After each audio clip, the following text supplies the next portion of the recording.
Feliz sábado a todos. Sejam todos bem-vindos ao Palácio de Deus aqui na Terra, amém? Que é a casa do Senhor, queridos.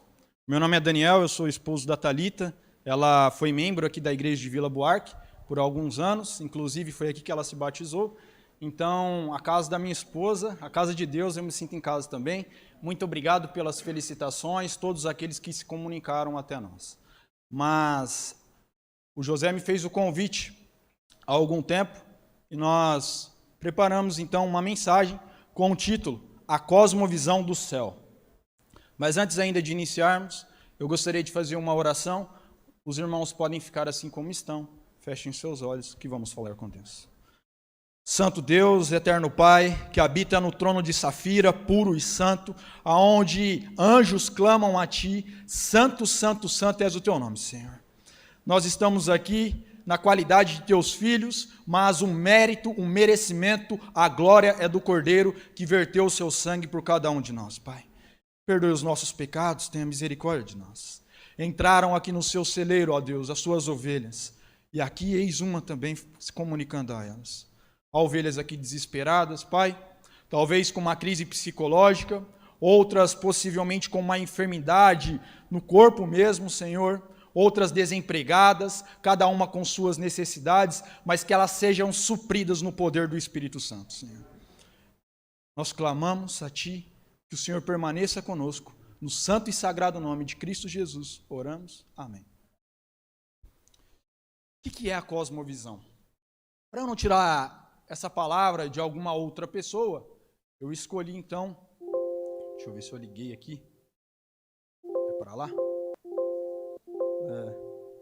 Vocês têm que ligar algum canto aqui. Aí. Foi você? Passa você então, por favor. O doutor Rodrigo Silva, ele então vai definir para nós o que é essa cosmovisão. Qual que é a cosmovisão do céu ou a cosmovisão que nós temos aqui na Terra? Porque cosmovisão é a forma que eu enxergo a realidade, o cosmo, o mundo. Todos nós temos ela, querendo ou não querendo. Mas nas palavras aqui do professor e doutor Rodrigo Silva, ele vai definir então o que seria isso. Ele diz assim, todos nós, indistintamente, temos uma interpretação de mundo, que é moldada por nossos valores, crenças e até pelos nossos, questionamentos. Tudo isso forma nossa visão de mundo, isto é a nossa cosmovisão. Os nossos valores, os princípios, nós, por exemplo, o Adventista do Sétimo Dia, temos os nossos princípios pautados na Bíblia e no Espírito de profecia. Então, tudo o que acontece em nosso redor é um filtro do grande conflito. Aqueles que não acreditam no grande conflito, depois pode chamar os anciãos daqui da igreja, ou até mesmo eu, que eu provo para você pela Bíblia, que nós estamos em um grande conflito entre o bem e o mal. Em tudo que eu vou fazer. Na roupa que eu vou vestir, há um conflito entre o bem e o mal. O mal quer que eu me vista de um jeito, o bem quer que eu me vista de outro jeito. A comida, a forma que eu me comunico, tudo isso me influencia. A música. Sabendo disso, eu queria convidar você então a abrir a sua Bíblia e nós vamos ver isso na prática, na vida dos servos de Deus, no livro de Atos, no capítulo 3. Atos 3, verso de número 1. Antes ainda da leitura, eu quero te passar o contexto desse texto. Não estou passando aqui. Aí. Atos capítulo 3 é o capítulo que se segue, então, depois do Pentecostes. Os discípulos, eles já estavam cheios do Espírito. Mas a serva de Deus nos diz que ele sentia a sua incapacidade, a sua insuficiência. E todos os dias eles iam buscar a Deus na casa do Senhor. E a Bíblia diz assim, e Pedro e João subindo juntos ao templo, à hora da oração, e era trazido um homem que desde o ventre de sua mãe era coxo, o qual todos os dias punham à porta do templo, chamada Formosa, para pedir esmola aos que entravam. Segue o texto. No verso de 3 a 5 diz assim, o qual, vendo a Pedro e a João, que iam entrando no templo, pediu que lhe dessem uma esmola, e Pedro com João, fitando os olhos nele, disse, olha para nós, e olhou para eles, esperando receber deles alguma coisa. No mesmo livro de Atos, no capítulo 4, no verso 22, diz que esse homem tinha mais de 40 anos. Deus, quando ele relata ali então a idade, a quantidade de tempo que aquele homem estava enfermo, ele quer mostrar para nós o que vai acontecer aqui, é um grandioso milagre. Quando você procura outros personagens enfermos, você encontra pessoas com 10, com 12 anos, com 18 anos de alguma enfermidade, mas esse tinha 40 anos. Por 40 anos ele clamava, mas por 40 anos ele clamava algo de uma forma errada.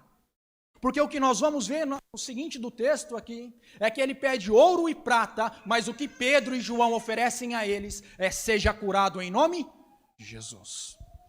Há quanto tempo você pede algo? Há quanto tempo você tem clamado por algo? Por 40 anos aquele homem estava ali, por 40 anos as pessoas entravam no templo, saíam do templo, mas nada acontecia. Mas chegaram-se ali então 2 homens cheios do Espírito Santo, que olharam para ele de uma forma diferente. Olha, amados, eu não sei se eu vou conseguir colocar aqui o texto. Olha lá. Quantas vezes eu estou usando aqui a Almeida Corrigida Fiel, a palavra o qual vendo, fitando os olhos, olha para nós e olhou para eles, o que João e Pedro, ou Pedro e João, olharam para aquele homem em uma cosmovisão totalmente diferente daqui da terra. Eles olharam para aquele homem ciente de que ele era um filho de Deus. Como você olha para as pessoas? Como que é o seu juízo em cima de cada ser humano aqui na terra? Pensando nisso, Deus me trouxe, e lembrando que hoje é o dia do jovem adventista. Vamos só terminar esse texto aqui, a Bíblia diz assim: e disse Pedro, não tenho prata nem ouro, mas o que tenho isto te dou, em nome de Jesus Cristo, o Nazareno, levanta-te e anda. E tomando-o pela mão direita, o levantou, e logo seus pés e artelhas se firmaram, e saltando ele, pôs-se em pé, e andou e entrou com eles no templo, andando e saltando e louvando a Deus. Jovem, todos os dias é o dia do jovem, é o dia do idoso, é o dia da criança. Mas em especial a igreja marcou esse dia. Preste atenção nesse texto aqui. Espera aí, se passa aí. Está no livro Testemunhos para a Igreja, volume 2. Diz assim: pudessem os jovens tão somente ver quanto bem está em seu poder realizar, caso façam de Deus sua força e sabedoria. Ela termina dizendo: em vez de sentir que pesa sobre eles responsabilidade de que forma? Individual. De desenvolver esforços para fazer o bem aos outros e conduzir outros à justiça, dedicam-se a buscar o próprio divertimento. São membros, o quê? Inúteis. Misericórdia, queridos. Da sociedade, não é da igreja, é da sociedade. Não desenvolveram algo que possa ajudar as pessoas lá fora. E ela diz, e vivem vida tão destituída de objetivo como a de quem? A das borboletas. Você já viu uma borboleta voando? É totalmente desgovernado, já viram? Você não sabe qual que é o destino dela. Você não sabe aonde ela quer chegar, ela sobe, desce, deita, vira, e de ponta cabeça. Quando eu li esse texto a primeira vez, eu dei risada, eu falei, que isso? Deus está nos comparando a borboletas? E de fato, quantos jovens não muda de foco de uma hora para outra? Uma hora eu quero trabalhar para o Senhor, outra não. Uma hora eu quero servir a Deus, em outro momento desiste. Vocês conhecem esse movimento? Pode ir. Pode passar aí, querido. O Caleb, já ouviram falar do Caleb? Caleb, então, eu queria contar para vocês como que surgiu isso dentro da igreja. Se essa foi uma iniciativa da instituição, dos pastores, dos líderes, ou se foi uma iniciativa própria dos membros da igreja. Em especial, os jovens. Pode passar. Em um artigo que saiu na revista Adventista, na revista eletrônica, você pode procurar, chamado Novas Fronteiras, em 2014, diz assim: a origem da missão Caleb é contada a partir de Cordeiros, cidade baiana com 7.000 habitantes, 662 quilômetros de Salvador. Foi deste município que partiu a ideia de reunir jovens estudantes para um projeto radical e evangelístico. Trocar as férias por trabalho comunitário e missionário. Pode ir. Diz assim, a iniciativa desses jovens chamou a atenção da liderança da Igreja Adventista do Sétimo Dia. Então, uma moça e 2 rapazes se reuniram e tomaram a decisão de, nas férias dele, não ficar acomodados, deitados, assistindo desenho, Netflix, Naruto, sei lá o que você vê. Perdendo tempo com o YouTube. Falou, não, nas nossas férias, nós vamos encarar os gigantes, assim como Josué e Caleb encarou naquele tempo. Nas nossas férias, nós vamos vestir o calçado do Evangelho e vamos sair para pegar a palavra. Eu e a minha esposa, nós também temos uma iniciativa própria. Desenvolvemos um ministério de apoio junto com a igreja, os pastores. Se chama Assim Diz o Senhor. No mês passado, eu estive ali em Santa Catarina e eu sou um jovem leigo, queridos. E eu vou mostrar para vocês que a minha vida nem sempre foi essa, de estar vestido como eu estou, pregando para as pessoas, levando a palavra. Não. Quando José me chamou, ele nem insistiu, falou, Daniel, conta o seu testemunho lá na igreja. Como eu já dei esse testemunho na internet, eu avisava que não era importante. Mas aqui nesse congresso que houve lá no IAESC no mês passado, ali você tem 1, 2, 3, esse moço aqui também estudou teologia na Andrews, e esse daqui também é pastor. 4, 5 pastores ali praticamente. Tem um jovem leigo ali no meio. Eu entendi, pela Bíblia, e por muitos cristãos do tempo antigo, que, nossa, está dando muita interferência, que todo cristão, como disse Spurgeon, ou é um missionário, ou é o quê? Um impostor. Não dá para você não ser um missionário e ter nascido no reino de Deus. Pode passar, olha o próximo texto. Ellen White, ela diz assim, ó, todo verdadeiro discípulo nasce no reino de Deus como um missionário. Você não vai fazer trabalho missionário, ou você é um missionário, ou você não é. Porque o missionário, ele faz trabalho quantos dias? Todos os dias. Pode ter um impacto de esperança? Amém, nós vamos fazer. E se não tiver, nós vamos fazer também. Porque o trabalho missionário, ele não se restringe somente à obra congregacional aqui da igreja. No seu trabalho, na sua escola, na sua casa, na sua vizinhança, ali também há de ter trabalho missionário. Foi assim que eu aprendi quando eu cheguei na igreja. Porque Jesus fazia assim. Pode ir, querido. Deus me chamou das trevas para a luz e eu não quero, quando eu coloco essas fotos aqui, não é para o meu valor. Nem sempre fui adventista do sétimo dia. Não conhecia, ninguém na minha família era antes de mim.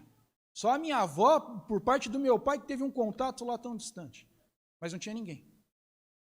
Nós somos de uma família muito grande. A família da minha mãe são 7 mulheres e 4 homens, são 11 filhos. E ali então eu nasci num seio católico, da igreja católica, pode ir. Não sei se você vê ali na foto, nós estamos dentro de uma igreja católica, quando eu ainda era um bebezinho. Eu sou filho único. Pode mais uma foto? Aqui a minha madrinha, a irmã da minha mãe. E eu cresci numa família muito grande, como eu disse para vocês, com muitos primos. Pode ir passando, por favor? Pode passar mais 2 fotos.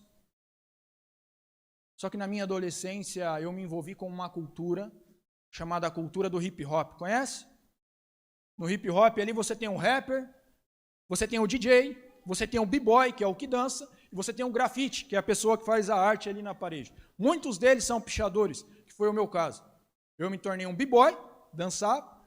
Inclusive, eu até vim aqui em São Paulo, eu não sou daqui da capital. Eu sou do oeste, a 480 quilômetros daqui, uma cidadezinha chamada Vanhandava.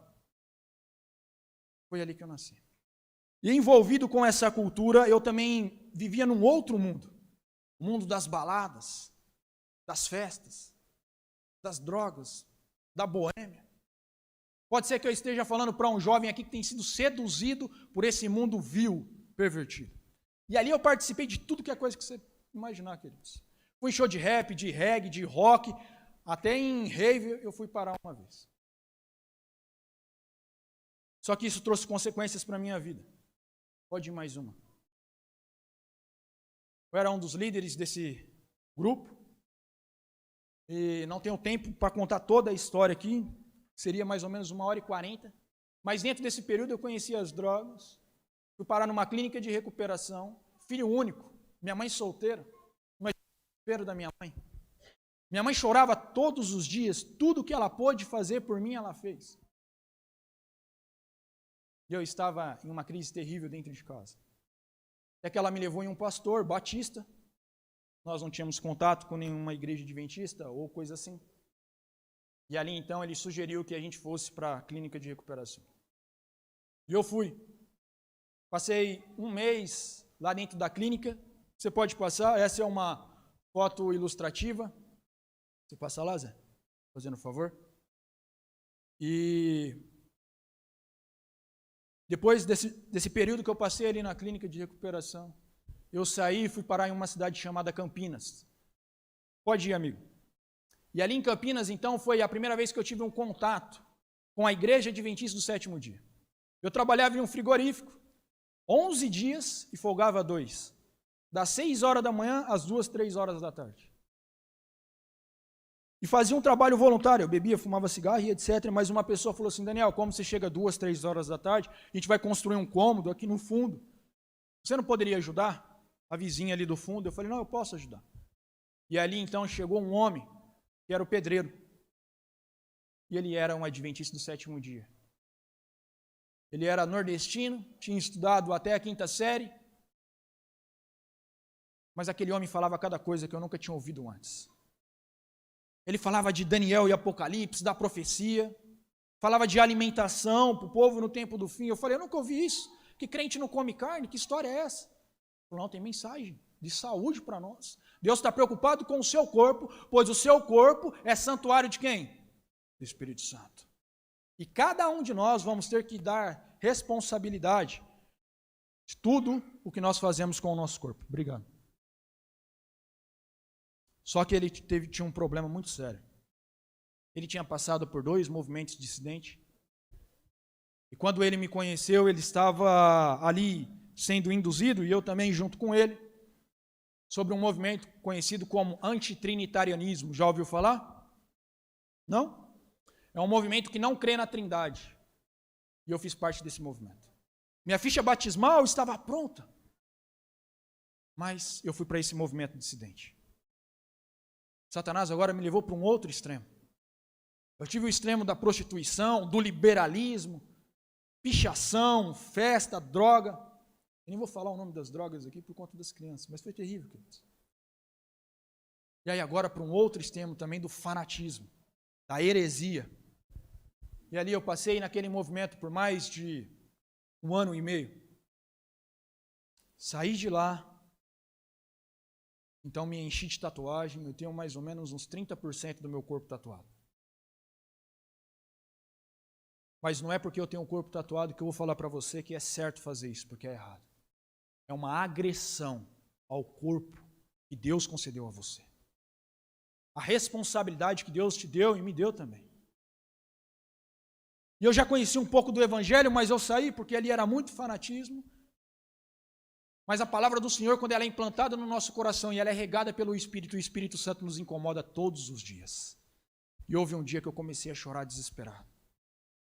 Deus falou para mim, volta para a igreja. Eu falei, não, mas a igreja não está pregando aquilo que é certo. Ele falou, volta para a igreja.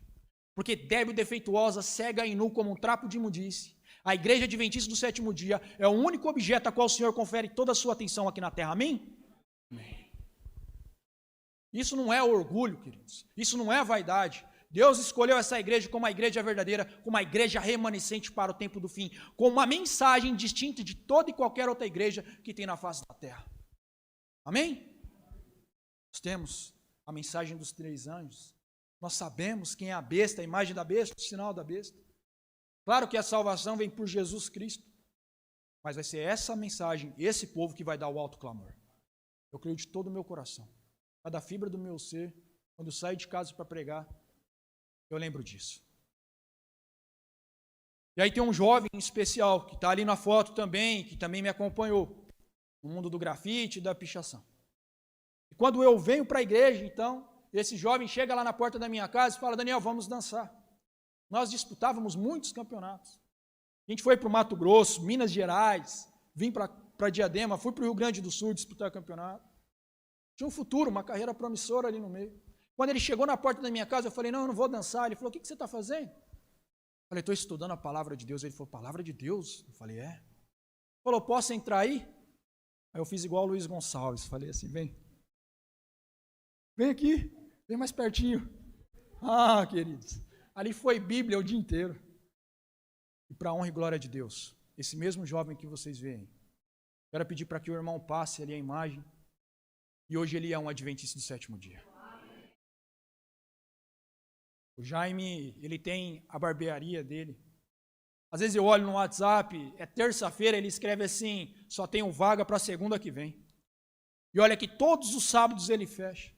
Eu fui para minha casa agora, ele só conseguiu me atender às 8 horas da noite. Quando ele terminou de cortar o meu cabelo, às 9 horas ainda tinha um cliente lá querendo ele. E ali tem sido uma instituição ali, né, aquela barbearia ali para pregar o evangelho. Nós já demos estudos bíblicos ali dentro. Os clientes entravam, a gente fechava a porta, fazia igual ele, vem para cá.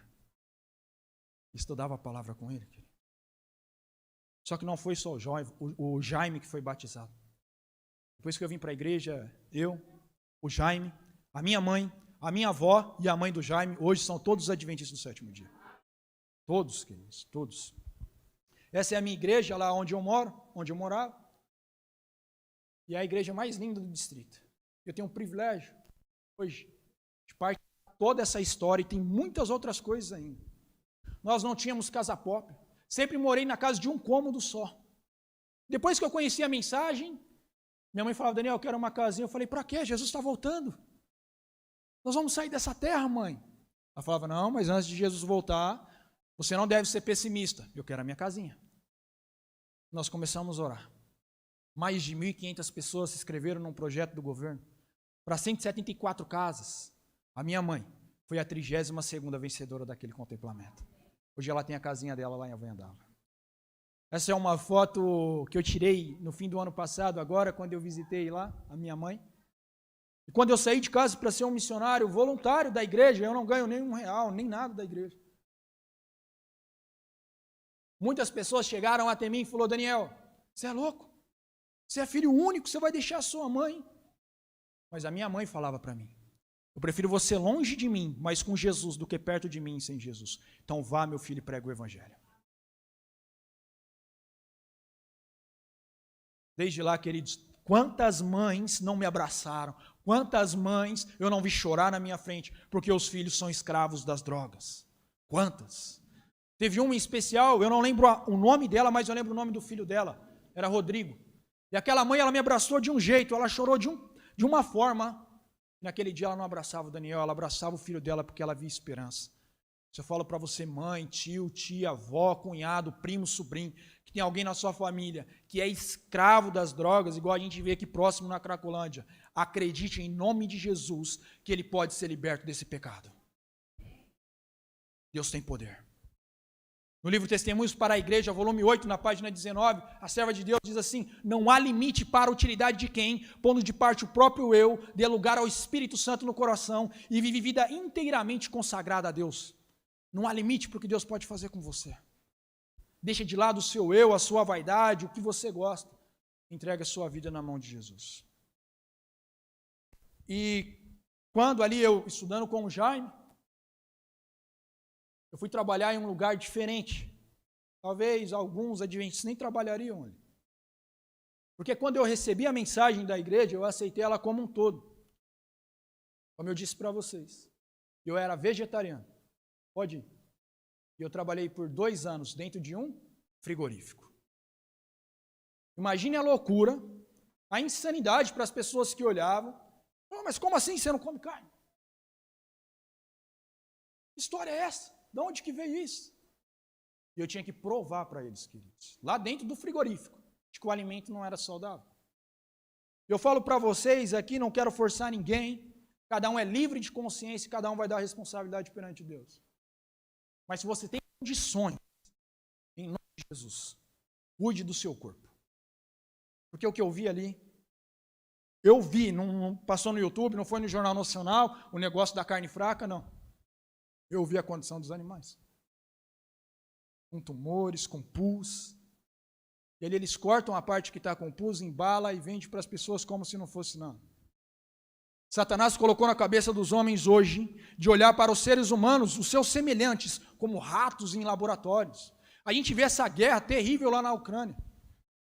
Aquele homem, ele não vê ali filhos de Deus, não vê que as pessoas têm sentimentos, histórias, sonhos, não. O que interessa para ele é o patriotismo dele, é a vaidade dele.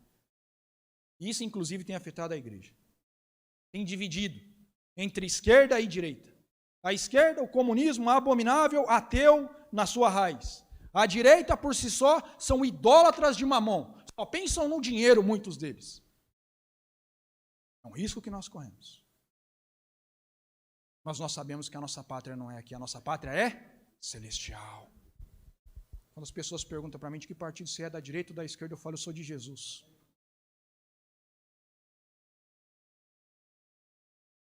Aí então eu participei de algumas escolas missionárias, e ali eu conquistei alguns amigos. Deus me deu vários amigos. Amigos que hoje estão longe.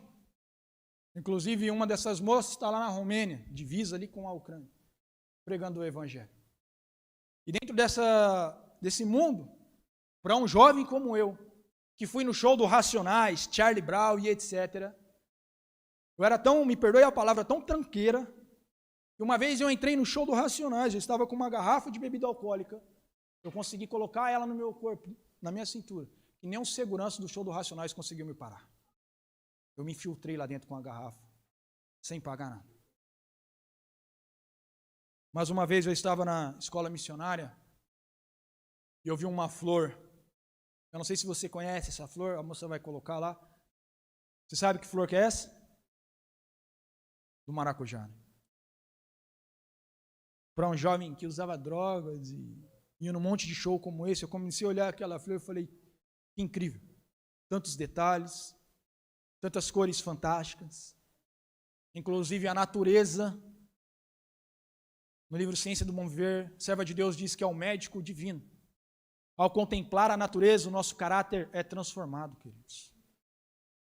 Saia essa desgraça, muitas vezes, dessas plataformas de filmes que tem deturpado a mente de tantos jovens. Eu falo aqui em nome de Jesus, eu não tenho autoridade nenhuma, eu sou um leigo.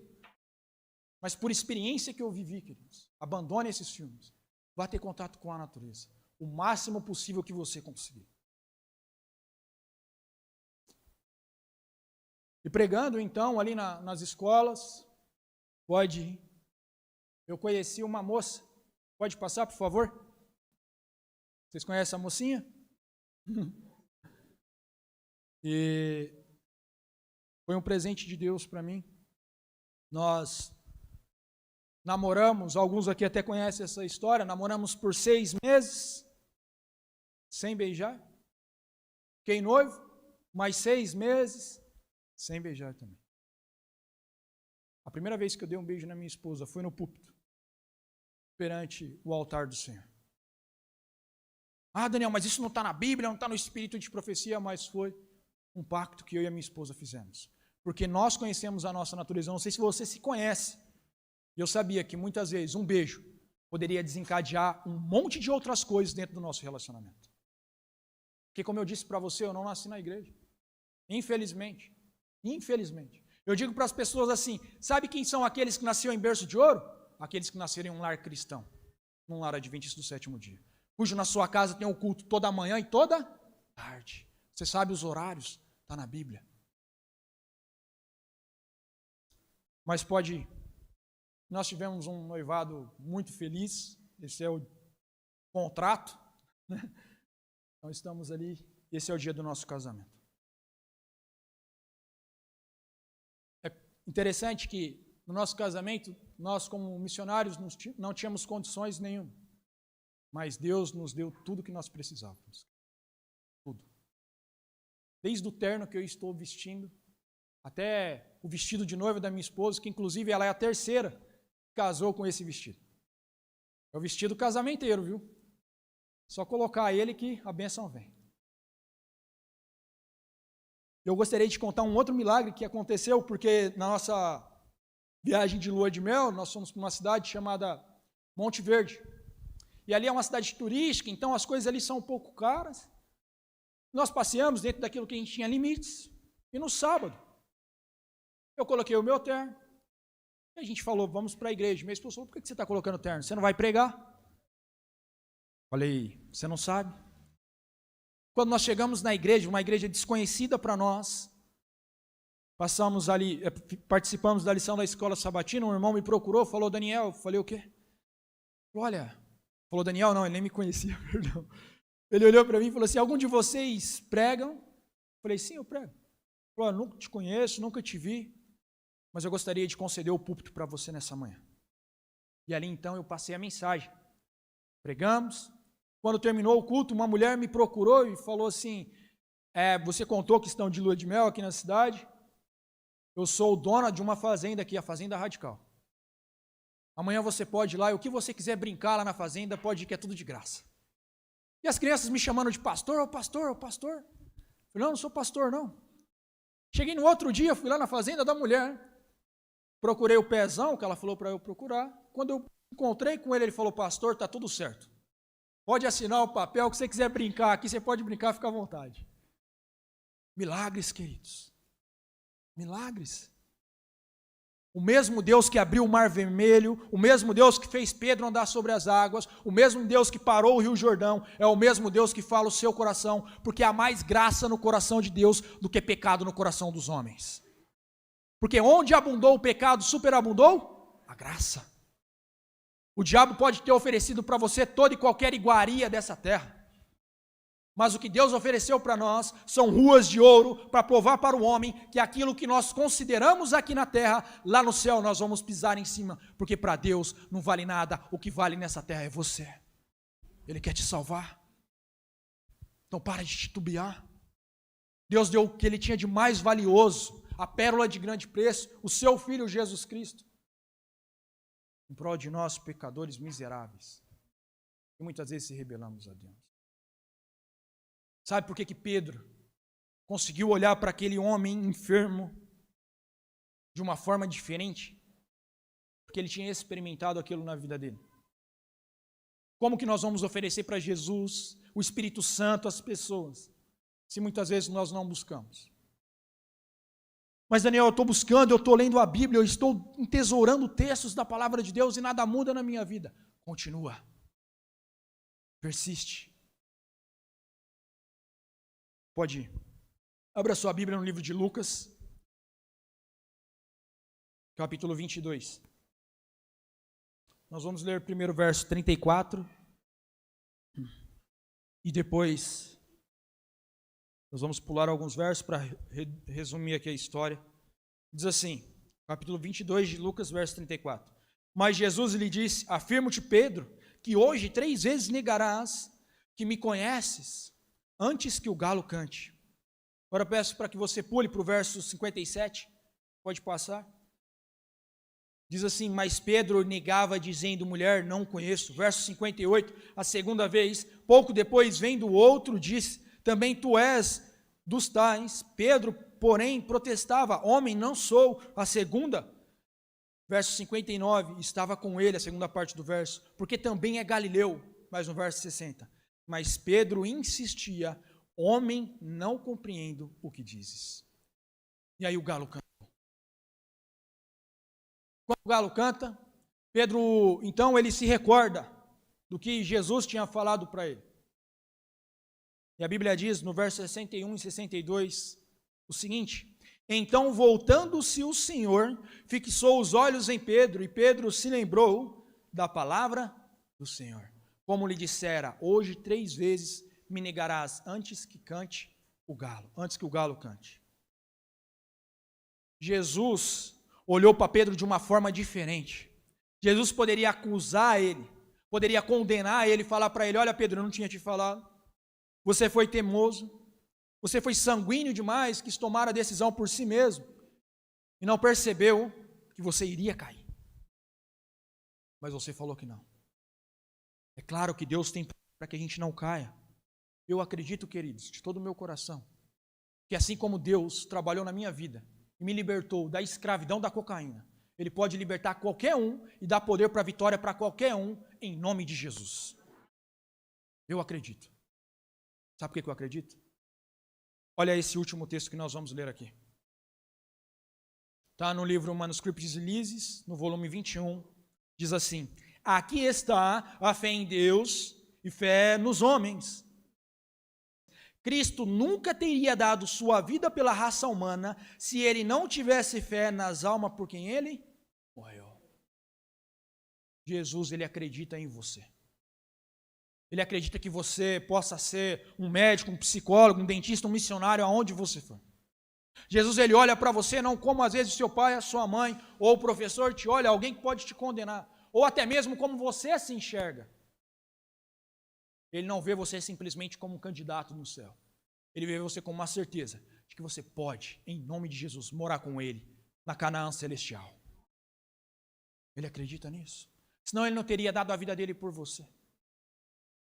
Eu gosto de muitos versos da Bíblia, mas tem um especial em João, capítulo 7, versículo 38, inclusive eu citei aqui da outra vez, que diz assim: aquele que crer em mim, como diz as Escrituras, do seu interior fluirão rios de águas vivas.